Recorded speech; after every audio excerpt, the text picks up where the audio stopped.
ہمارے پاس وقت نہیں ہے لوگوں کی تربیت کے لیے. ہمیں اپنی اولادوں کو سکھانا ہے، ان کو سمجھانا ہے، ان کی ظلم اخلاقیات کے لحاظ سے سنوارنی ہے، ان کے کردار و عمل کو عمدہ کرنا.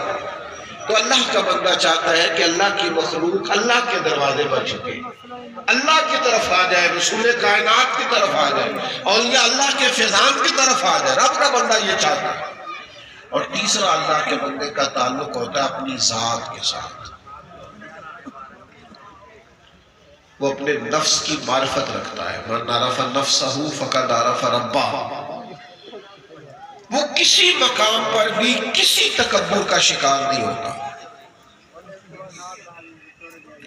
لوگ کہتے رہے اسے بہت بڑا ولی ہے، بہت بڑا درویش ہے، بڑا کامل ہے، بڑی بات ہے، لوگ کہتے رہے.